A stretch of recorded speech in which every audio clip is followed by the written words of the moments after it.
성경 고린도전서 13장에서는 성경의 핵심 개념 3가지를 믿음, 소망, 사랑이라고 규정합니다. 우리는 신앙생활을 하면서 믿음과 사랑에 관한 말씀에 비해 소망에 관한 말씀을 많이 듣지 못하고 있습니다. 오늘 우리가 생각해 볼 말씀은 소망입니다. 성경에서는 성도들이 갖는 소망을 영혼의 닻에 비유합니다. 닻은 배를 단단히 고정시키는 역할을 합니다.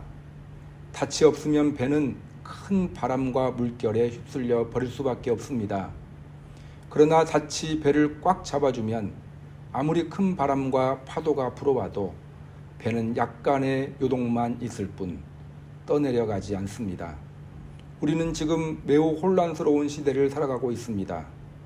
지속되는 감염병과 홍수, 이로 인한 경제적인 어려움, 이러한 상황을 틈타 개인과 집단의 이익을 추구하는 여러 사람들로부터 오는 큰 혼란 가운데 있습니다. 이러한 혼란의 상황 중에서 중심을 바로잡는 역할을 해 주어야 할 곳이 바로 교회입니다. 그런데 오히려 교회가 더 큰 혼란을 야기시켜 세상을 불안케 하고 있습니다. 왜 그럴까요? 그 이유는 한국교회와 성도들이 하나님께 소망을 두지 않고 있기 때문입니다. 히브리서 기자는 소망을 영혼의 닭과 같다고 말했습니다. 영혼의 단 역할을 하는 하나님께 대한 소망이 없기 때문에 이리 흔들 저리 흔들 요동하고 있는 것입니다. 혼란스러운 시대, 흔들림 없이 견고한 믿음의 사람이 되려면 우리는 하나님께 소망을 두는 사람이 되어야 합니다. 사람들은 저마다 소망을 두는 대상이 있습니다. 어떤 사람은 재물에 소망을 두고, 어떤 사람은 유력한 사람들에게 소망을 두고, 또 어떤 사람은 자식에게 소망을 두는 경우도 있습니다. 그러나 이러한 것들에 소망을 두는 것은 바람직하지 않습니다. 재물, 명예, 자식들, 유력한 사람들은 소중한 것들이고 우리가 소중하게 생각해야 합니다. 그러나 그것에 소망을 두는 것은 바람직하지 않다는 것입니다. 오늘 본문 시편 146편은 150편까지의 할렐루야 시편들 중에 첫 번째 시입니다. 오늘 본문에서 시편 기자는 하나님께 소망을 두는 사람이 되라고 강권하고 있습니다. 5절 말씀, 야곱의 하나님을 자기의 도움으로 삼으며 여호와 자기 하나님에게 자기의 소망을 두는 자는 복이 있도다. 살아계신 하나님을 자기의 도움으로 삼고 하나님께 자기의 소망을 두는 자는 복이 있다고 말합니다. 우리는 하나님께 소망을 두어야 한다라는 것입니다. 우리 예양교회 성도님들은 어떻습니까? 하나님을 도움 삼으며 하나님께 나의 소망을 두고 있습니까? 시편 기자는 하나님께 소망을 두라고 말합니다. 그런데 3절, 4절 말씀에서 하나님께 소망을 두라고 말하기 전에 먼저 경계할 것이 있음을 말합니다.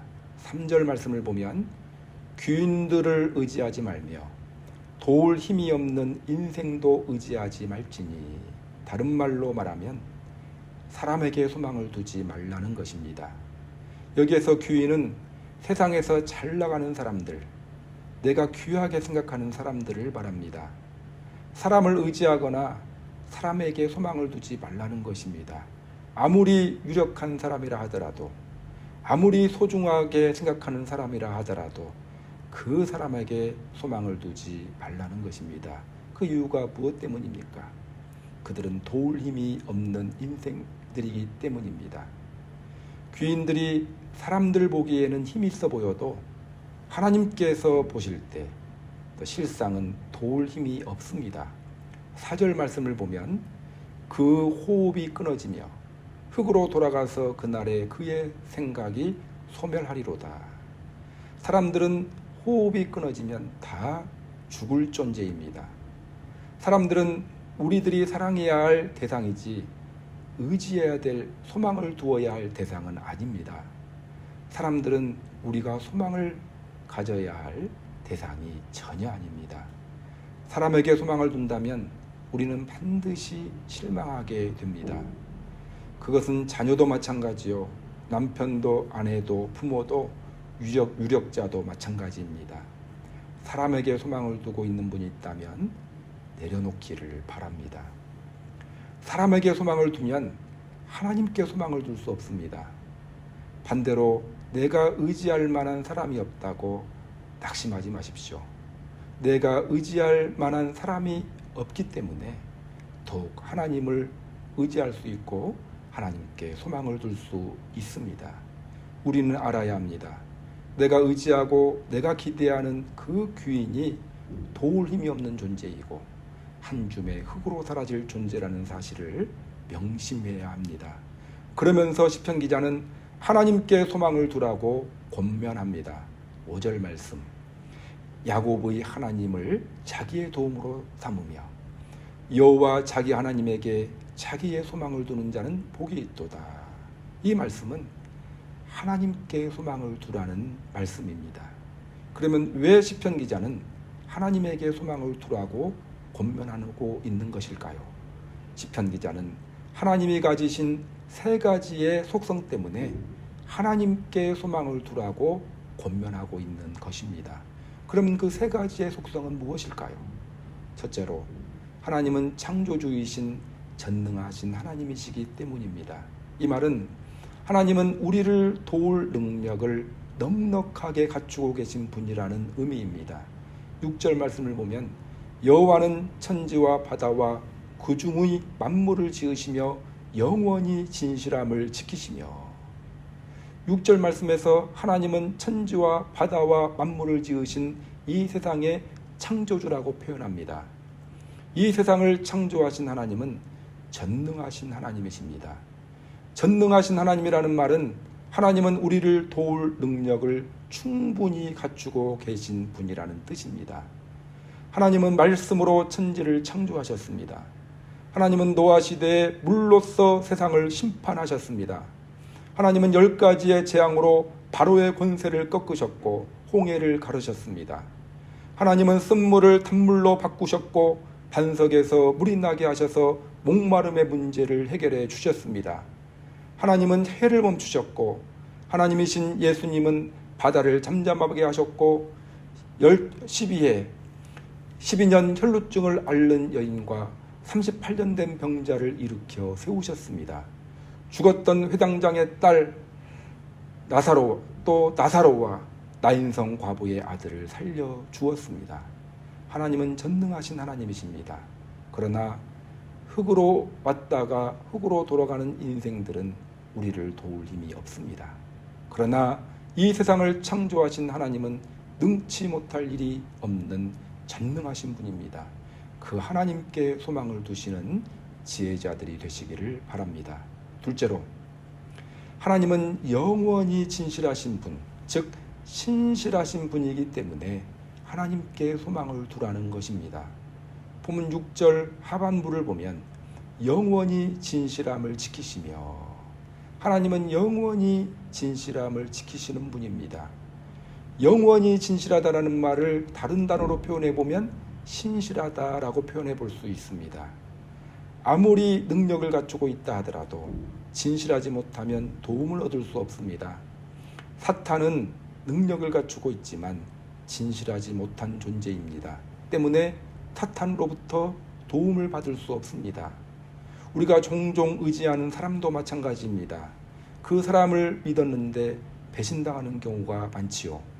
친구에게, 동료에게, 배우자에게, 심지어 자식과 부모에게 배신당하는 경우가 있습니다. 왜냐하면 사람들은 신실하지 못하기 때문입니다. 사람들은 일정한 기간 동안 진실할 수 있을지는 몰라도 영원히 진실하기는 힘든 존재입니다. 그러나 하나님은 영원히 진실하신 분, 신실하신 분이십니다. 민수기 20장 19절 말씀에 보면 하나님은 사람이 아니시니 거짓말하지 않으시고 인생이 아니시니 후회가 없으시도다.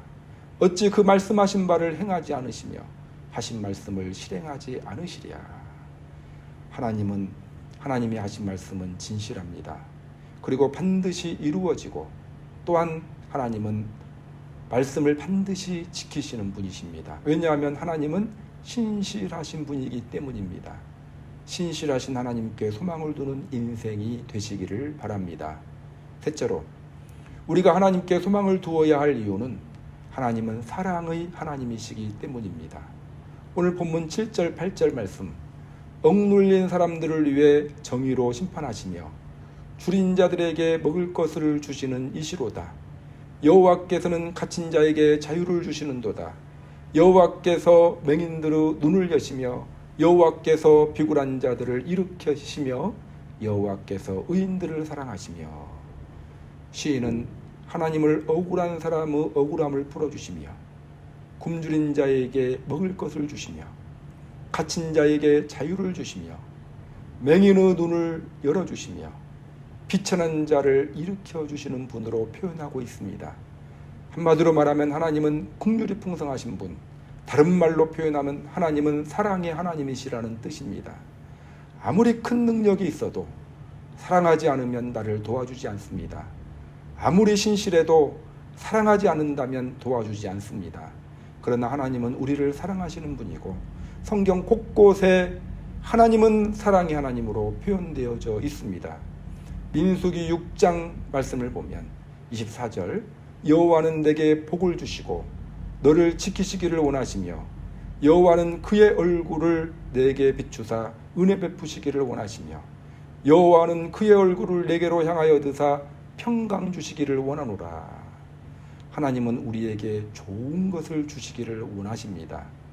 우리를 지켜주시기를 원하고 은혜 베풀어 주시기를 원하고 평강 주시기를 원하시는 분입니다. 하나님은 저와 여러분들이 잘 되기를 원하시는 분이십니다. 왜냐하면 우리를 사랑하시기 때문입니다. 그러므로 우리는 하나님께 소망을 두어야 합니다. 새는 날개가 아무리 무거워도 그것을 떼어버리지 않습니다. 왜냐하면 그 날개 때문에 날아오를 수 있기 때문입니다. 배는 돛이 아무리 무거워도 그것을 잘라버리지 않습니다. 왜냐하면 그 돛으로 말미암아 앞으로 나아갈 수 있기 때문입니다. 기차는 화통이 아무리 무거워도 그것을 끝까지 달고 다닙니다. 왜냐하면 그 무거운 화통이 없다면 단 1m도 전진할 수 없기 때문입니다.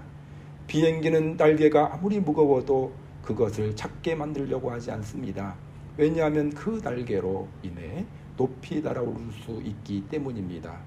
어떤 사람이 시계에 달린 줄을 보고는 시계가 힘들어 하는 것 같아서 그 줄을 떼어버렸습니다. 그랬더니 그 순간 시계의 바늘이 멈춰서고 말았습니다. 하나님께 소망을 두는 일이 새의 날개처럼, 배의 돛처럼, 기차의 화통처럼 거추장스럽고 무거울 수도 있습니다. 그러나 그것은 우리의 삶을 성공적으로 이끌어주며 우리의 인생을 풍요롭게 하는 필수 요소입니다. 특별히 우리 인생에 안정을 두는 영혼의 탓입니다. 누구를 의지하십니까? 무엇에 인생을 걸고 사십니까? 인생의 주권자이신 하나님을 바라보고 하나님께 소망을 두시기를 바랍니다. 우리가 믿는 하나님은 살아계신 분입니다. 그 하나님은 전능하신 창조주 하나님이십니다. 그 하나님은 영원히 진실하신 신실하신 하나님이십니다. 그 하나님은 긍휼이 풍성하신 사랑의 하나님이십니다. 혼란의 시대를 살아가는 그리스도인으로서 하나님께 소망을 두심으로 아무리 거센 풍파가 몰아친다 해도 흔들리지 않는 견고한 닷을 소유하시는 여러분들이 되시기를 주님의 이름으로 축원합니다. 기도하시겠습니다. 사랑의 하나님, 오늘도 귀한 말씀 주셔서 감사합니다. 감염병으로 수해로 경제적인 어려움으로 인한 혼란의 시대를 살아가고 있습니다. 이 시대의 닭과 같은 역할을 감당해야 하는 한국교회가 오히려 혼란을 야기하고 지탄의 대상이 되고 있습니다. 혼란의 시대를 살아가는 그리스도인으로 요동치 않는 삶을 살기 원합니다. 영혼의 닭과 같은 하나님께 소망을 두는 사람이 되게 하옵소서. 이 세상의 귀인에게 소망을 두지 않고 전능하신 창조주 하나님, 영원히 진실하신 하나님, 긍휼이 풍성하신 사랑의 하나님께 소망을 두는 지혜자가 되게 하옵소서. 이번 한 주간도 오늘 주신 말씀을 되새김으로 말씀의 능력을 경험하며 틈틈이 개인 기도하기를 힘쓰므로 영성관리를 잘하는 성도들이 되게 하옵소서. 코로나19 감염병으로부터 지켜주시며 경제적인 필요를 채워주시고 가정의 평화를 주시며 새가족들이 교회에 잘 정착하게 하옵소서. 한 주간의 삶을 지켜주옵소서. 예수님의 이름으로 기도드립니다. 아멘.